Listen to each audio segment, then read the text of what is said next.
with our community. Hello, everyone. This is our community events happening on the 28th of July, right? The Michael Germano will be sharing his experience of this type A, the journey of type A to today. And he is the father of two.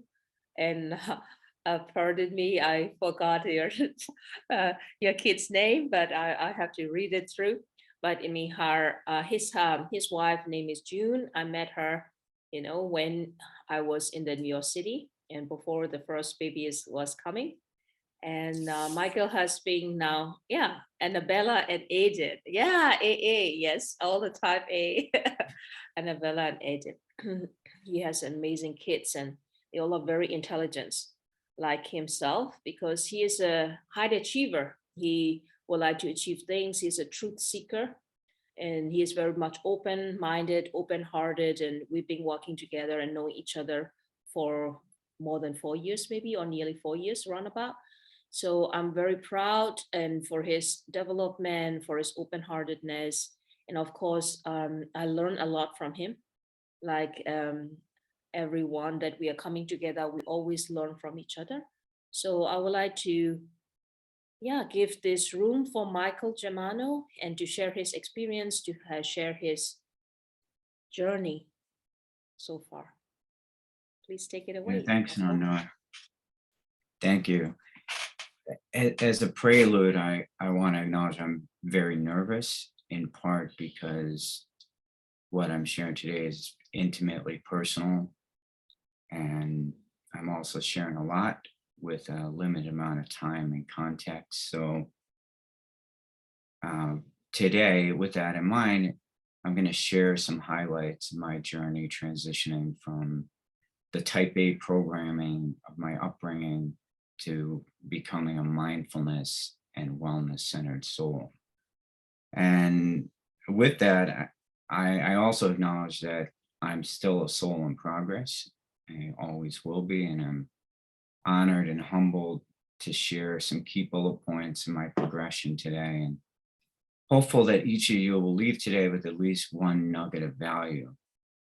The mantra that I grew up with was be the best. I was, and as a result, I graduated as the salutatorian in my high school. I held a host of leadership positions, including being voted student council president. I was the president and officer of many other clubs. I lettered as the only freshman on the football team, which was ranked number 2 in the state of Pennsylvania. That particular year, I was an Eagle Scout with several leadership and volunteer positions. I was one of the strongest and fastest athletes in the state. I graduated as being accepted to the Wharton School at the University of Pennsylvania, which was the #1 ranked undergraduate business school in the country and 5th ranked university in the US, where at Wharton, I had 3 majors and a minor at the Penn School of Nursing, which at the time was the #1 ranked nursing school in the country. And at the time, the books that I read were all about optimizing, improving. Think of people like Stephen Covey, Tony Robbins, and the likes. And I was always looking to achieve more, accumulate more, do more, be recognized, more and more and more and more, better, better, better. I set lofty goals. I was fiercely competitive. Perhaps most notably, I was highly self-critical, regardless of my achievements, never satisfied, always finding fault inward, always having this bottomless pit that was never fillable. I didn't know how to rest. I had fun. My mind was always racing. I slept very little. I often, when I slowed down, like for example, when I was in the car or at dinner with family or friends, I was so tired I'd fall asleep. And finally, around 2016, I began admitting that I hated where I worked. and I hated how I was living. And at that same time, I started meditating. I knew that I wanted peace of mind, something that wasn't superficial. And relatedly, I started floating in a sensory deprivation tank every Friday afternoon for an hour and a half to ensure that that I had structured, uninterrupted mindfulness. And in the tank, immediately I was transformed, and floating became a launch pad for my life. The tank time, as I call it, enabled me to quickly shed the immediate stressors from my week, the work trauma, to connect with my intuition, to unleash my creativity, to shore up my imperfections, including insecurities, fears, limiting behaviors, and my coping mechanisms. And every float was extraordinary. Miraculously, weekly stressors evaporated faster and faster. And within months, I let go of years of pain, including having to call 911 as a 4-year-old to save my mom from suicide, including bearing the agony of verbal and mental abuse, including the rejection by classmates, by suitors, by peers, and others, including the wrongs that I inflicted upon people who I loved and perhaps hated. And similarly, the lifelong loneliness of being an insecure introvert masquerading as a confident extrovert. And as I unburdened the soul and and continue to rewire my subconscious, the floats helped me to, when I would float, I would sometimes see lights, I'd see shapes and sounds. I have romantic visions and confidence and solutions and possibility. The workaholic tendencies disappeared, the need to be accepted moderated. I discovered new mindfulness practices, eating choices, teachers and mentors, books and knowledge. A whole new world was unleashed, and really floating transformed me. And then in March of 2017, I took this leap. I took a big leap of faith, and I finally cut free of the golden handcuffs of being at a big bureaucratic, red tape filled global financial institution, to free myself of the toxic culture, the money focused mindset, the stress filled way of life, and transition to an independent, open, collaborative, positive focused culture at a partnership where my clients and I had the freedom and the flexibility that we desired and deserve. And interestingly, after several months, despite the freedom and flexibility, my my my tendencies reemerged. And while the floating was therapeutic, I began to feel weighed down by the pressure to achieve, the competitive insecurities, other complexities. And I realized that my lifelong programming was reemerging despite all the inner work and breakthroughs. And I felt as I was nearing a breakdown, like experience an early midlife crisis, despite being nowhere near midlife, I hope. And having met Nandar several times in a networking group and having meditated with her several times, I felt this pull to seek her out. Something led me to confide in her and actively engage in mindfulness practices, including meditation and energy work with her, to unshackle myself and to share a couple things that came up, a few key breakthroughs. First, for several weeks, soon after we started meditating, every time I would go into the float tank and I came out, the water was green. In 30 some years that the gentleman who was a pioneer in floating he was baffled. He never had it happen. And it literally happened week after week after week, and then it stopped.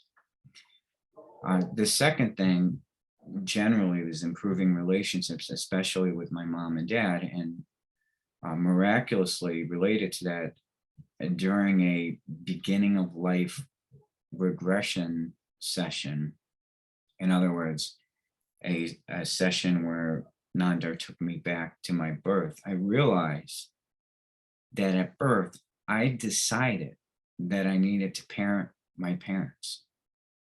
And talk about a heavy burden. And from that session, I chose to release that burden. And literally from that moment, my relation with my parents became light and free. Uh, Thirdly, letting go of the feeling that I need to control everything and I need to help everyone. Again, unburdening myself from the pressure and stress of this impossible challenge, which was especially heavy during the height of the pandemic. Fourth, letting learning to let everything happen for everyone as it needs to happen, regardless of what I desire or consider to be best. Fifth, I learned to trust my intuition and allow for spontaneity and fun. I learned that I'm enough so that I could love myself and all of who I am, including the imperfections of my past and present, to be in action instead of being hindered by inaction and indefinitely preparing for perfection, whatever that is. I learned to practice empathy and love everyone. I learned miraculously that I can accomplish more by doing less and to be free of attachments, including to particular outcomes and this necessity for people to agree with my point of view. I learned that I realized that I have more than enough and also that I am enough. And not surprisingly, the many of the key dreams that I've had were materialized, including being blessed with healthy, happy, energetic, and amazing children, Annabelle and Aiden, having a blissful marriage, enjoying an incredible quality of life with happiness and abundance, including our company home, financial assets and income streams, physical health and wellness, and eternal spiritual growth. And so, here we are today, and the next chapter has arisen. And I think about what's next. And the foci for me today are first, providing for our children with the love, attention, mentoring, education, and other resources so that they can be their best selves authentically, not with the pressure that I felt during my upbringing.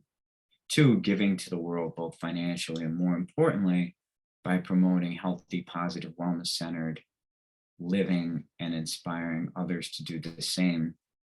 Third, deepening mindfulness. Fourth, harmonizing my life so that all priorities, including family, wellness, and philanthropy, are integrated.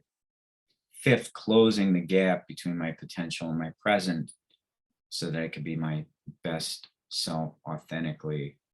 Six, finding and tying into the wisdom and vitality of the universe. And seventh, living into nirvana while simultaneously supporting others to do the same. And as I noted earlier, my journey continues, right? The tendencies and complexities of my programming, the upbringing and the environment included, they're all, I understand they'll always be there. And I recognize this is healthy and necessary. And to that end, I'm hopeful that my journey from type A to today has been valuable, and also that your particular journey shall be fruitful, joyful, memorable, and meaningful today and every day forward. And with that, I know I said a lot, and it feels refreshing to share it with all of you publicly or privately. Uh, Please feel free to ask any questions and also to reach out to Nandar to share my contact info. And relatedly, thank you, Nandar, and everyone in the community for your wisdom, support, and care for me, for each other, and for the world. Bravo, Michael. What a journey, huh? Yeah. I yeah, we have all our meditators, right?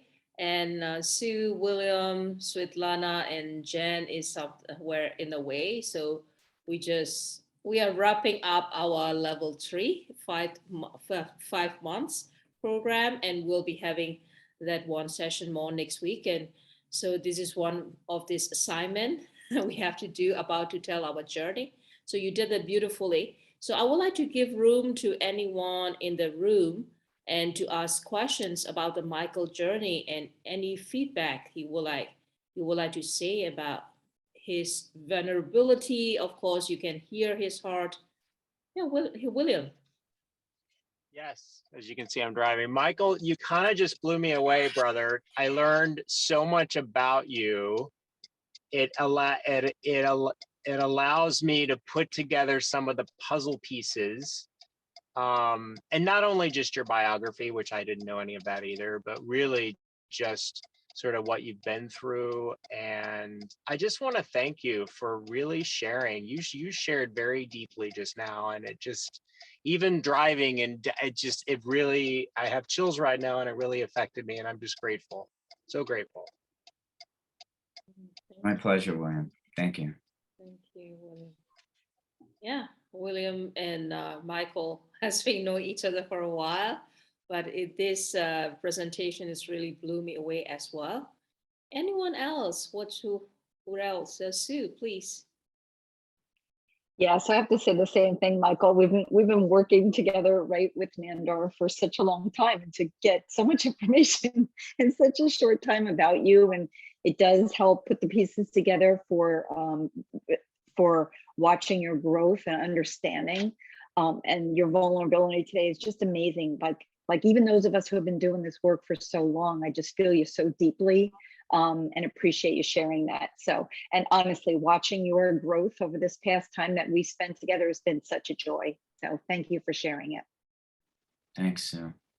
Thank you. Huge appreciation from my side, Michael, because for me that was so touching story. I mean, to learn about you, although we have spoken quite some times, and we shared to each other our stories, or our pains or challenges, but I learned very many new things about you, and the whole thing was for me highly touching.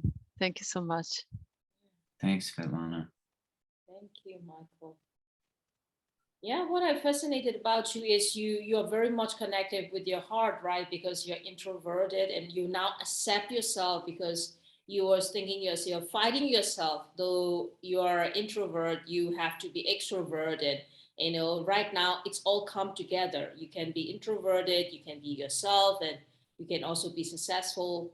There are a lot of healings happening at many deeper level. Yeah, that is, yeah, of course, I know you for some time, but at the same time, energetically, it shifts a lot. It makes you bigger and stronger by accepting and loving yourself as who you are, Michael. So I'm very proud of you. Any question from Vivian, Diane, and anyone else? No questions, just that it was very impactful and powerful. I don't know you, it's the first time I'm seeing you, but wow, what a journey. And it's inspiring to know that people can make those kinds of transformations. And I know that Nandor had something to do with it too. Thanks, Diane. Thanks, yeah. Yeah, Serena would like to say something. You want to open the mute? You unmute yourself, please, Serena. Yeah. Yes, Michael, I just wanted to say bravo. You did touch my heart. And I even took my camera because you really did touch a lot of points of me. Like, I'm sorry, it's just, but thank you. Thank you for sharing your story. You're welcome. It's okay. It's okay, Serena. You can also cry. If you have anything else to say, it's also okay. No, you can keep on saying. Yeah. Beautiful. Yeah, Vivian. I'm not sure where to start. I just really want to thank Michael for sharing your experiences. A lot of the story that you're telling us are very private and very vulnerable. And so thank you so much for sharing that with us. I, I'm gathering the sense that many of the people in this group are in or used to be in the corporate world, and I haven't had a lot of that experience, and it's very refreshing to hear that that even people who are outwardly looks very successful, has lots of money, lots of recognition, there are things you suffer or feel not in peace with inwardly. And I really connect to your sharing about being an introvert, but outwardly feeling like you need to uphold a certain image, and that can be very exhausting. I also connect with your story about growing up in an environment where you feel like you need to be the best, perfectionist coming out. And I too still work with that myself. It's a lifelong journey. I think I'm still trying to unlearn that, to be kind to myself, to allow myself rest, to allow myself room to make mistakes, and to be okay to change directions. And so thank you so much for sharing your path. You're welcome, Vivian. Very good, Michael. Very good. So when you are sharing it from your heart, not everybody can really relate to it, because we all are similar in certain level underneath, right? So Jackie also wrote in the chat, super powerful and beautiful share from the heart, right? Thank you very much, Jackie. If you have any questions, you can also ask questions, of course, right? And Michael, can you also share to all the other people who does not know you very well, and what make you change? Can you also share a little bit about that?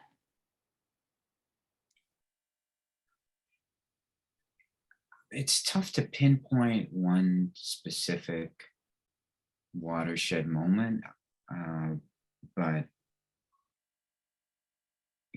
I always felt, I always felt this,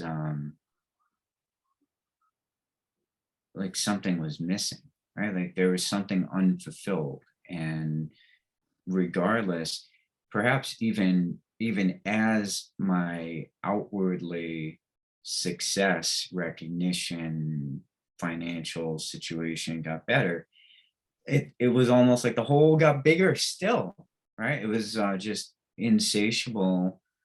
And perhaps if I were to boil it down to a trigger, I was reading one of Tim Ferriss's books, and in his book, he interviewed a bunch of world-class